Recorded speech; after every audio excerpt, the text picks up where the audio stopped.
लखनऊ से बड़ी खबर सामने आ रही है। अलीगंज अग्निकांड के मामले में ध्वस्तीकरण शुरू। बिल्डर ने खुद तोड़ना शुरू किया अवैध निर्माण। एलडीए ने जारी किया था ध्वस्तीकरण आदेश। ये बड़ी खबर आपको बता रहे हैं लखनऊ से इस वक्त की। अलीगंज अग्निकांड के मामले में ध्वस्तीकरण शुरू।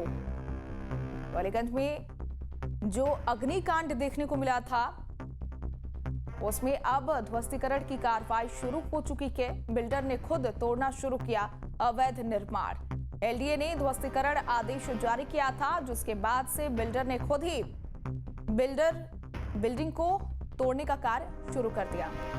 और इसी खबर पर ज्यादा जानकारी के साथ संवाददाता अविनाश हमारे साथ लाइव जुड़े हुए हैं। अविनाश, मौके पर किस तरीके की तस्वीर देखने को मिल रही है, चूंकि अब अलीगंज अग्निकांड के मामले में ध्वस्तीकरण शुरू हो चुका है और बिल्डर खुद तोड़ने का कार्य शुरू कर दिया है।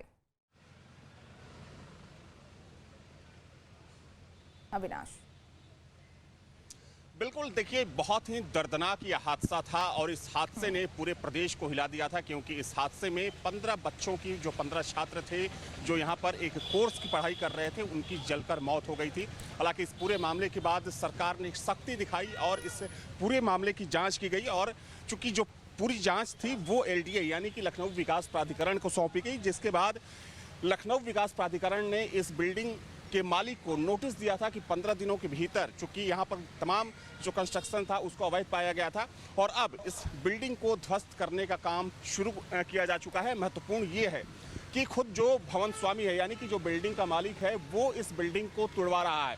हालांकि बहुत ही सावधानी के साथ इस बिल्डिंग को तोड़ने की कोशिश की जा रही है, क्योंकि आप देख सकते हैं तस्वीरों में कि आसपास भी बिल्डिंगें बनी हुई हैं, तो आसपास की बिल्डिंगों को कोई नुकसान ना पहुंचे, वैसे में ड्रिल की मदद से सबसे पहले जो ऊपरी हिस्सा है उसको तोड़ा जा रहा है। क्योंकि एक साथ पूरी बिल्डिंग को नहीं गिराई जा रही है, लेकिन अब जो बिल्डिंग को गिराने का काम है वो शुरू हो चुका है। चूंकि देखा जाए तो 25 जुलाई तक का समय एलडीए की तरफ से दिया गया था। हालांकि इसमें ध्यान देने वाली बात ये भी है कि एलडीए की निगरानी में ये जो पूरी कार्रवाई है वो की जा रही है। चूंकि मौके पर यहाँ पर जो पुलिसकर्मी हैं उनको तैनात किया गया है, जो एलडीए के अधिकारी हैं उनको भी तैनात किया गया है। तो इन लोगों की मौजूदगी में, इनकी निगरानी में इस बिल्डिंग को ध्वस्त किया जा रहा है और अंदर चूंकि आप देख सकते हैं कि जो पूरी बिल्डिंग है इसको नेट से ढक दिया गया है ताकि जो मलबा है वो बाहर की तरफ ना आ सके। चूंकि काफ़ी ये व्यस्त सड़क है और हमेशा यहाँ पर आवाजाही रहती है, तो वैसे में जो भवन स्वामी है वो बिल्डिंग को गिराने का काम शुरू कर चुका है। माना जा रहा है कि अगले 2 से 4 दिनों में इस बिल्डिंग को पूरी तरीके से ध्वस्त कर लिया जाएगा, चूंकि एलडीए की तरफ से 25 जुलाई का जो समय था वो फिक्स किया गया था। जी, बहुत शुक्रिया अविनाश हमारे साथ जुड़ने के लिए और तमाम जानकारी साझा करने के लिए। तो बिल्डर ने खुद ही बिल्डिंग तोड़ना शुरू कर दिया है। एलडीए ने ध्वस्तीकरण का आदेश जारी किया था।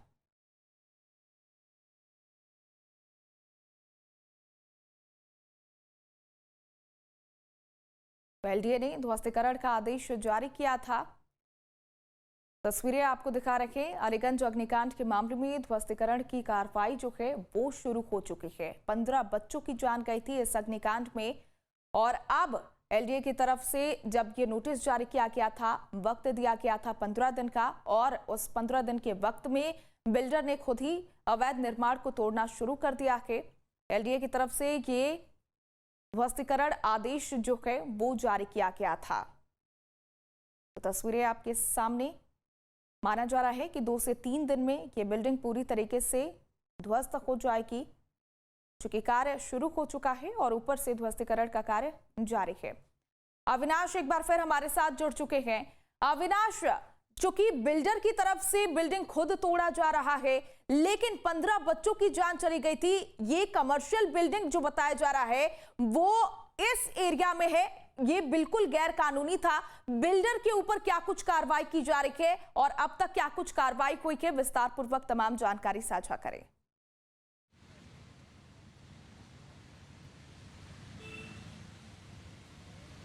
देखिए, अगर इलाके की बात करें तो ये लखनऊ का अलीगंज एरिया है और देखा जाए तो चाहे हम अलीगंज की बात कर लें, महानगर की बात कर लें या फिर कपूरथला की बात करें, ये वो इलाके हैं लखनऊ के जहां पर सबसे ज़्यादा कोचिंग सेंटर हैं। और चूंकि इस हादसे के बाद खुद मुख्यमंत्री ने काफ़ी सख्ती दिखाई थी और पूरे प्रदेश में ड्राइव चलाया गया था ऐसी बिल्डिंगों के खिलाफ जो मानक तय किए गए थे।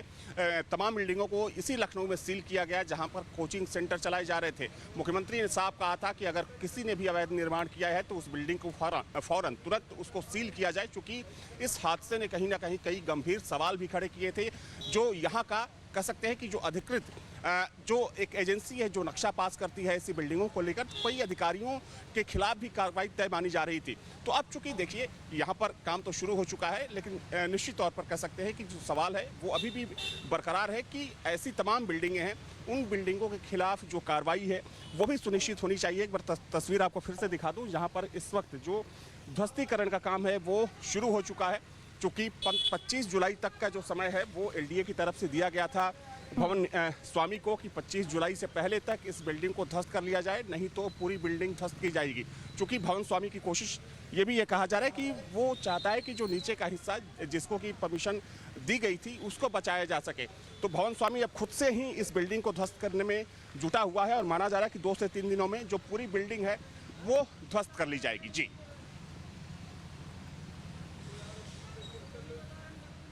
ठीक है अविनाश, मौके पर कौन कौन सी यूनिट मौजूद है और किस तरीके से ध्वस्तीकरण की कार्रवाई की जा रही है, एक बार तस्वीरों के माध्यम से दिखाइए।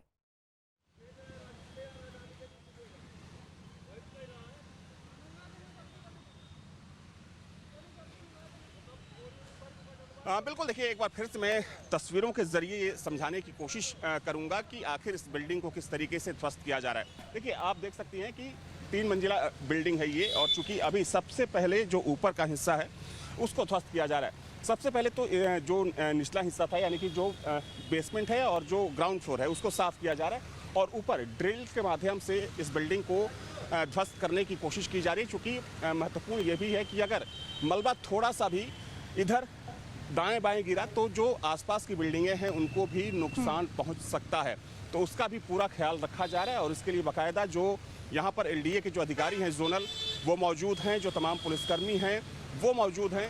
बाकायदा नेट के जरिए पूरी बिल्डिंग को ढका गया है ताकि जो मलबा जो है बाहर का जो मलबा है वो सड़क पर ना आ सके, चूँकि काफ़ी बिजी सड़क है ये और हमेशा यहाँ पर आवाजाही होती है। तो ये ध्वस्तीकरण की प्रक्रिया है और चूँकि भवन स्वामी खुद ही इस बिल्डिंग को ध्वस्त कर रहा है, लेकिन जो निगरानी है, निगरानी लखनऊ विकास प्राधिकरण के द्वारा की जा रही है।